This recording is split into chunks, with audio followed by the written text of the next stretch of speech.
A few years ago I posted a video on my channel showing you how to make one of these. Now this is a leather honing wheel. So this leather honing wheel is a fine tool for honing your chisels and knives, but it's kind of awkward to operate because you've either got to mount it on a lathe or mount it on a drill and have the drill clamped down while you sharpen your tools, or hone your tools should I say. So I came up with the idea of mounting this on a mini grinder. Now I did a bit of research and I found a mini grinder on Amazon for about £34. So this is a bench grinder. It's sold on Amazon. It's called an A-Best mini bench grinder polisher. But obviously this is a 3-inch grinder. It's not plugged in, don't worry. And I'm going to mount my 4-inch leather honing disc on it. And the idea is that this will stick up above the motor, and I'll show you why when I assemble it. The wheel on the left hand side is a buffing wheel, and I'm going to leave that on. So I'm going to take all this metalwork off the right hand side of the machine, strip off the grinding wheel, and then work out how to fit my leather honing wheel.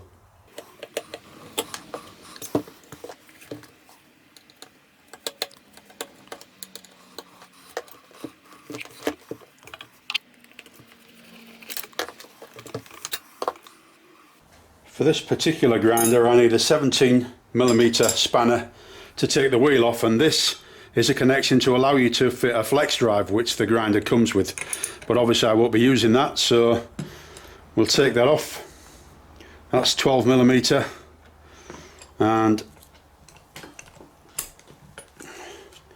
we'll take the wheel off, which is a 17mm. That's the easiest way to get the wheel off, is to just spin it round and kind of move it towards the edge. So there we go. And then inside I've got these to remove. These two nuts are 7mm.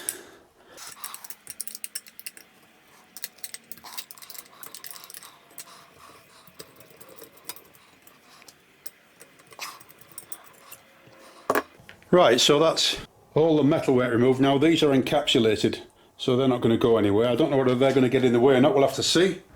It's a 230 volt motor, so it's fine for the UK. It's got 150 watts power.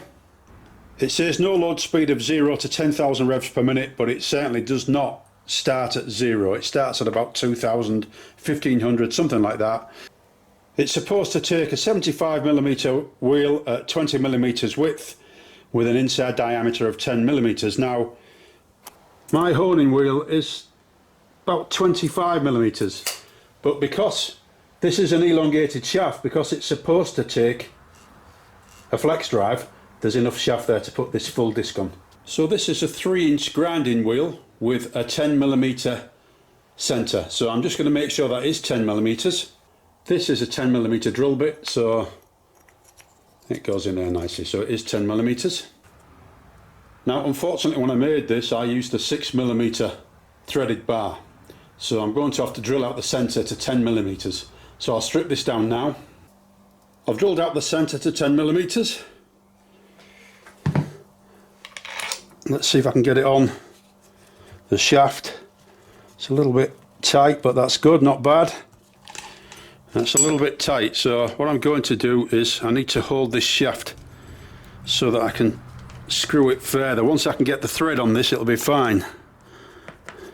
So we'll take, and I don't like doing this, but I can't think of any other way of doing it, so I'm going to clamp that just slightly without putting any real pressure on it and continue screwing this in.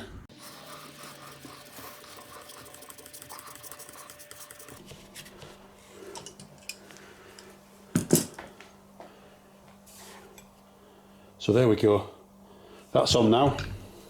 Hopefully I've not damaged the thread on the left hand side. Let's have a look and see.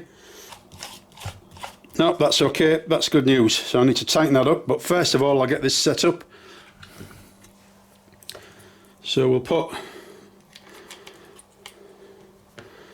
the washers back on, and hopefully these encapsulated bolts or studs won't interfere with the wheel.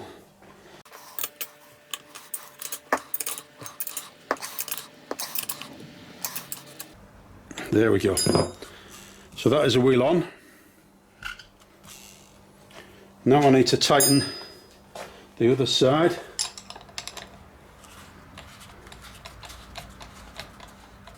There we go. So let's see what happens now when we turn it on. Now I'm going to hold this down because if it's out of balance it will start throwing itself all over the place, I would have thought. So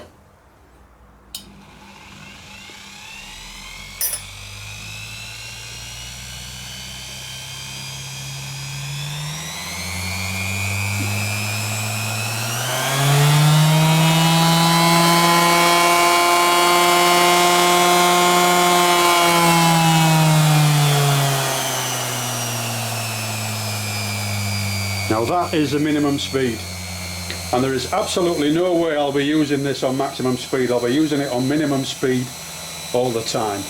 But that is going to work perfectly. I'm so happy with that.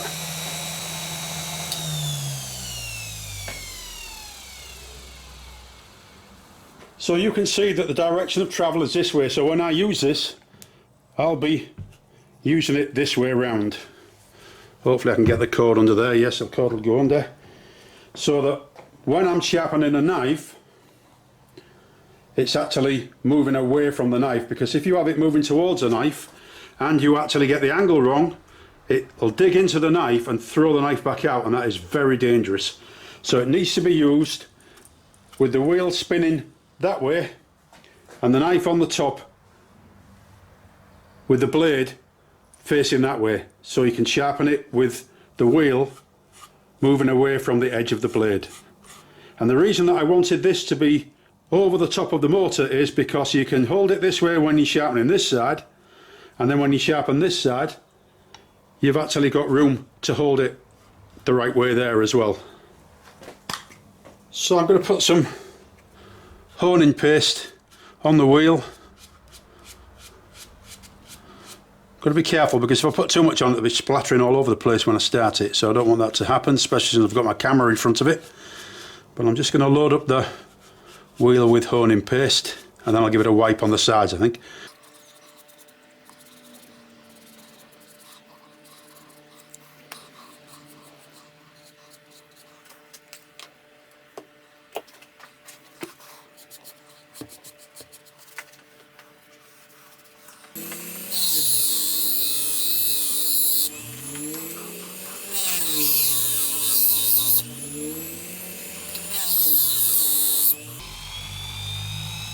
That's catching now. Right, so knives were obviously a little blunt. So let's give it ye old knife sharpness test, the one that everybody goes by. Razor sharp. Now, one thing I've discovered that you guys haven't seen in the last 10 minutes or so is that it's far better to use a stick rather than paste. So buy yourself a stick of honing compound, because the paste just splatters all over the place and it's more difficult to put on the wheel. This is just so much easier.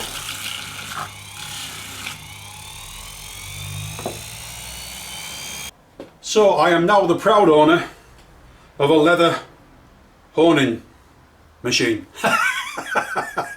or whatever you want to call it. I'm very, very impressed with that, and it was really easy to make. Now, you know, as with all things, it's up to you whether you decide whether you want to go down this route or not, and you pay your money, you take your choice. So you do so at your own risk. This machine is not designed for a leather honing wheel of 4 inches. Personally, I can't see anything wrong with it. That's a decision you've got to make yourself if you decide to go down this route. But it is very convenient, it's small, it's portable, and I can just have that on the bench and touch up my gear as I'm going along very quickly, which is exactly what I wanted. That was what I wanted to achieve. Anyway, I hope you found this interesting, and thank you for watching.